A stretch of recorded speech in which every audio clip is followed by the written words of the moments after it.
네, 안녕하세요. 네이처콜um약사TV의 네이처콜um약사입니다. 네. 요 며칠 새 각 뉴스의 첫 내용으로 우한 폐렴 소식이 전해지면서 사람들이 공포에 떨고 있습니다. 예전에 있었던 사스, 메르스 때처럼 확진자를 카운팅하고 질병관리본부에서 그 사람들의 이동 경로와 주변 접촉인까지 조사하면서 뭔가 공포스러운 분위기가 조성되고 있습니다. 물론 전염성 질병이고 신종 질병이기에 질병관리본부에서 철저히 환자를 격리하고 추가 감염자가 없도록 통제하고 있는 것이 맞고, 또 이러한 공포 분위기를 조성해야지 사람들이 더더욱 조심하기에 언론에서는 매일 대서특필을 해서 전국이 시끄럽게 하는 것이 홍보상에는 맞는 것일 수도 있습니다. 왜 이런 일들이 이렇게 호들갑스럽게 진행되는 것일까요? 저는 좀 지나치다는 생각도 듭니다. 예전 사스, 메르스 때의 무슨 인류가 그 질병으로 멸망할 것 같은 그런 분위기를 조성해서 가슴 졸이며 바깥 출입도 하지 않았던 기억이 있습니다. 물론 그렇게 조심해서 인류의 멸망을 막았는지도 모릅니다. 사실 사스, 메르스, 이번 우한 폐렴까지 모두 일종의 감기 바이러스입니다. 신종 바이러스이고 이것을 신종플루라고 부르죠. 그런데 신종플루라고 하면 사람들이 다들 뭐 신종플루 별거 없던데 뭐 소홀히 생각할 테니까 이름을 이제 우한폐렴, 물론 우한 지역에서 생겼으니까 우한폐렴이 맞기는 맞죠. 어쨌든 우한폐렴이라고 이름이 명명하고 어, 특정 명칭을 어쨌든 지정해서 사람들이 좀 더 관심을 가지게 만드는 것이기도 합니다. 그런데 신종 바이러스는 해마다 발생해서 우리가 아무리 신종플루 예방 백신 A형, B형을 맞아도 다음 해엔 뭐 그 해에 또 변종이 되어서 아무런 백신 예방 효과가 없어지게 됩니다. 그래서 백신을 맞았던 사람들도 신종플루에 걸리듯이 그렇게 된다는 말이죠. 그래서 이번에 우한 폐렴의 원인인 코로나 바이러스 역시 이제 그러한 신종 감기 바이러스일 뿐입니다. 즉 신종플루라 유사한 것이라고 보면 됩니다. 그러면 신종플루의 치사율은 어떨까요? 사스, 메르스, 신종플루 치사율은 여타 독감과 크게 다르지 않습니다.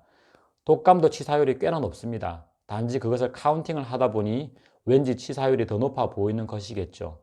자, 이번에도 우한폐렴 확진자가 한국에 현재 1월 25일 기준으로 2명입니다. 계속 이제 3호, 4호 환자가 계속 넘버링 하면서 숫자가 늘어날 것이고요. 나중에 30, 50, 100으로 치솟으면 국민들의 공포감은 극에 다다를 것입니다. 절대 조심해서 나쁜 것은 없지만 지나친 걱정이나 공포 그 자체가 스트레스가 되어서 우리 몸에 더 나쁜 것으로 작용할 수도 있습니다. 자, 그럼 서론이 많이 길어졌습니다.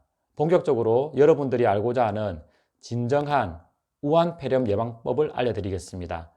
여러 약사 유튜버들이 손 씻기, 마스크 착용하기, 기침시, 예절 지키기 등의 수칙은 이미 말하고 있으니 이것은 기본입니다. 네, 그런 거 잘 지켜야 되고요. 저는 여러분들이 면역력을 올릴 수 있는 다른 생활 수칙을 알려드리겠습니다.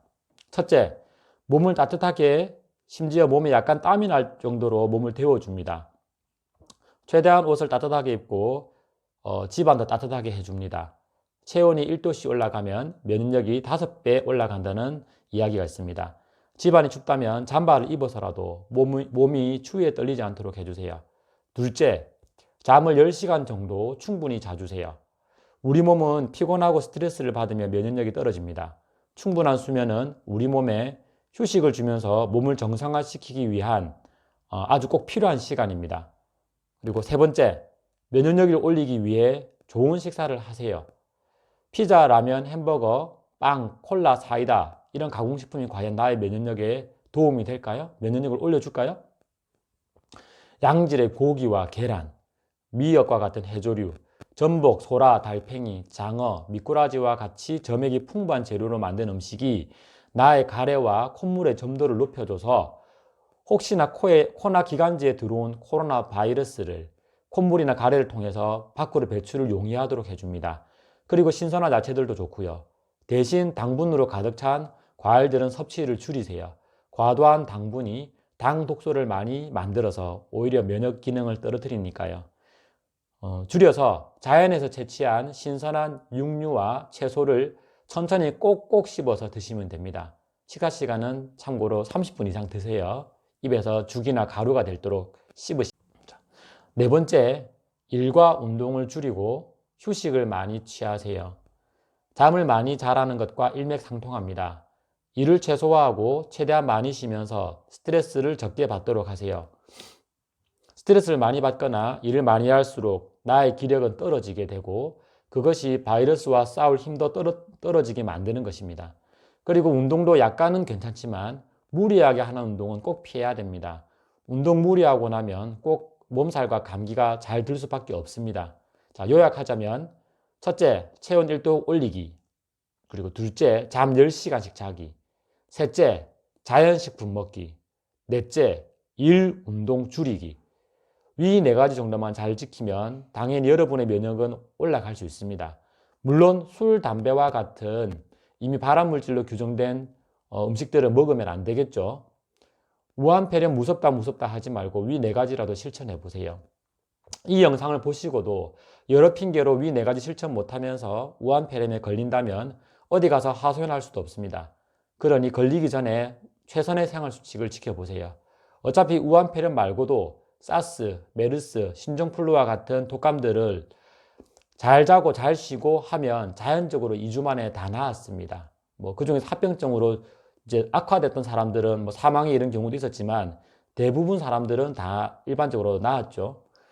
걸리고 나서 쉬지 말고 걸리기 전에 쉬세요. 이런 수칙 역시 모든 것을 예방해 주지는 못합니다. 하지만 본인이 할 수 있는 최선의 노력이라고 저는 생각합니다.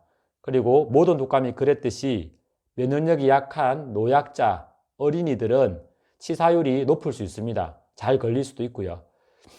여러분들은 더더욱 몸 관리를 잘해서 이번 대역병 사태를 슬기롭게 극복하셨으면 좋겠습니다. 오늘 영상 여기까지고요. 유익하셨다면 좋아요와 구독하기, 알람 설정 해주시고요.